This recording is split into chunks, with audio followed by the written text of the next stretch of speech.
ભાજપ પ્રદેશ પ્રમુખ જગદીશ વિશ્વકર્માએ કોંગ્રેસ પર આકરા પ્રહારો કર્યા। ગીર સોમનાથમાં ચૂંટણી પ્રચાર દરમિયાન વિશ્વકર્માએ પ્રહાર કર્યા। ગીર સોમનાથના ધારાસભ્ય વિમલ ચુડાસમા પર જગદીશ વિશ્વકર્મા પર નિશાન સાધ્યું। કોંગ્રેસના ધારાસભ્ય અને કાર્યકરોને માત્ર વોટ માંગવા સમય આપે છે તેમ જણાવ્યું। ધારાસભ્યે વિધાનસભામાં કોઈ દિવસ ગીર સોમનાથનો પ્રશ્ન નથી ઉઠાવ્યો।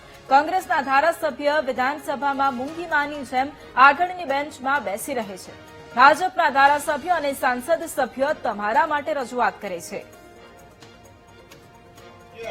તમારા ધારાસભ્ય તમારા દરવાજે કદાચ આવે, કોંગ્રેસના મિત્રો તમારા ત્યાં આવે તો એક વખત પૂછજો કે તમે વિધાનસભાની અંદર ક્યારે આ ગીર સોમનાથની પ્રજા માટે પ્રશ્ન પૂછો।